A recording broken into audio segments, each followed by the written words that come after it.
Danny Kavadlo will be presenting how to train and coach your way to pull-up greatness, plateau-busting tips, and proven strategies from a master of the game at this year's Health and Strength Conference in Minneapolis, Minnesota.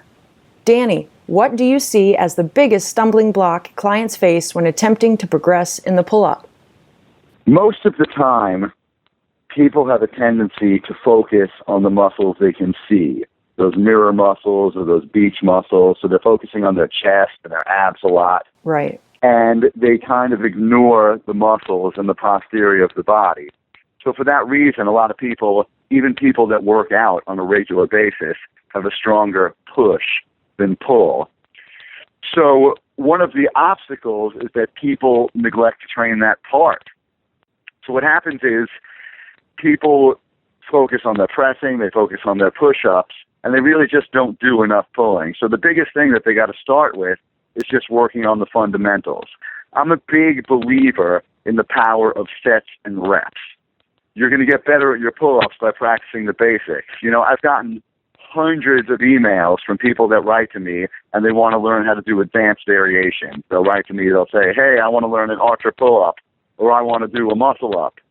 And the question that I come back with is, well, can you do 10 dead hang pull-ups? How many chin-ups can you do? So really, people just need to focus on the basics and just the power of sets and reps. When you put in the time and you put in the effort and you work on those basics, you're going to start to get results.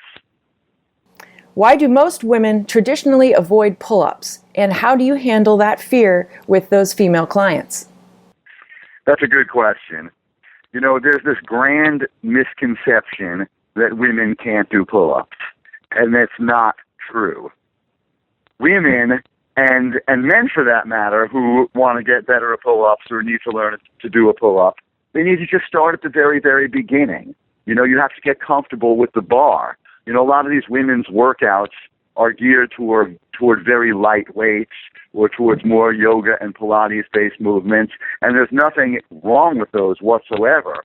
But if you want to advance towards the pull-up, you got to start at the beginning. So I'd encourage women and men who are new to pull-ups to get comfortable grabbing the bar. Get comfortable hanging from the bar. It's helpful also to use a spotter. If you can get to a point where you're comfortable hanging from that bar, you still can't pull yourself over it, have somebody assist you and gently push you so you can get to that top position. From there, you could see how long you could hang in that flexed hang top of the pull-up position. You can come down as slowly as possible. You can try to hold the top of the flex hang and then slowly lower yourself down until your elbow is bent to 90 degrees. Try to hold that for 3 seconds.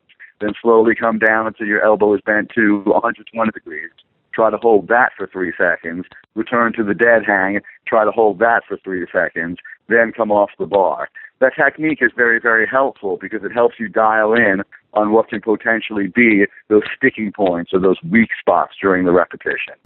Absolutely. That's very powerful. Thanks. What are the 3 biggest advantages to training pull-ups? The 3 biggest advantages to training pull-ups. I'd have to say, number 1, pull-ups focus on real-life strength. You know, it's like we talked about before with the push and the pull. Pull-ups encourage that balance and that symmetry between the front and the back of the body. You know, in terms of real-life power, you know, you got to literally pull your own weight when you do a pull-up, and that's a very, very powerful thing.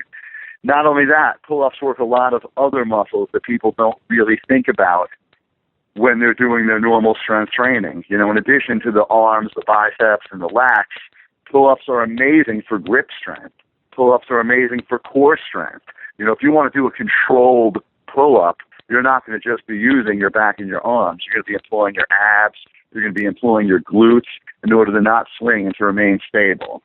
So, next, right, it was 3, right? 3 biggest advantages of training pull-ups. That was just 1. The other nice thing about training pull-ups, number 2, you can do a pull-up anywhere.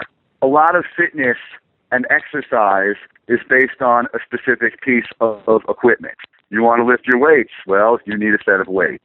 You want to do your bench press? Well, you need a bench. With pull-ups, you really don't need any fancy equipment or any gym membership. You could just put a pipe bar from Home Depot stick it in a door frame with a couple of grommets, and you could do pull-ups right there at home. You could do pull-ups on a tree. You could do pull-ups on a random object. And that's one of the great things about the body weight strength training and the street workout phenomenon in general, is that it encourages fitness not dependent on any specific esoteric piece of equipment. And number 3, the importance of pulling pull-ups. You know, summer's coming. You do pull-ups, you look better with your shirt off. So those are my 3 advantages to training pull-ups. Very true. All of them. Very cool. All right. And you mentioned street workout, and you're going to be discussing street workout during your presentation. How would you describe it, and how does it relate to your own body weight practice? Well, there's no denying that the street workout movement is taking over the world. I mean, this thing is getting bigger and bigger and bigger. So what started out as just like minimalist calisthenic crews in these parks in New York City has now expanded into a worldwide phenomenon. You got organized events, you got competitions, you got the Street Workout World Cup. So this thing that just started off as a low-budget means to getting fit has truly expanded into something much greater than any of us had foreseen. You know, as far as it plays into my own training or body weight training in general, is I feel it's a very, very empowering thing. It's like we were talking about earlier, not being dependent on any piece of equipment. This is stuff that you can do anywhere. You can work your full body anytime, any place, any environment. And another cool thing about it is that, you know, we focus on the physical aspects of training, getting stronger, getting more balance, gaining flexibility. And while these things are very, very much dialed in to street workout, the other thing that street workout taps into is the mind. You know, if you're looking at a street sign or a scaffolding, you are forced to dial into those creative forces and figure out, what's a move I could do on that scaffold? What's something I could do off this parking meter or that mailbox or whatever the case may be?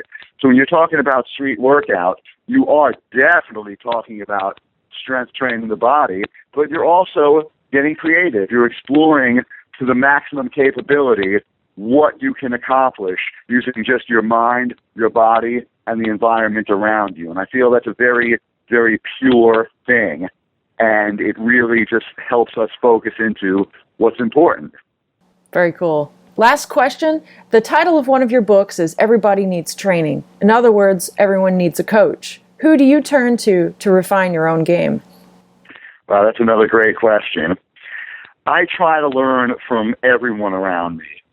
One of the cool things about when we do PCC, the Progressive Calisthenics Certification, is that I feel by the end of the weekend, people learn from me, but I always learn something from the attendees there. So I really do just try to learn from everyone around me. I try to be a student with this stuff as much as I'm a teacher.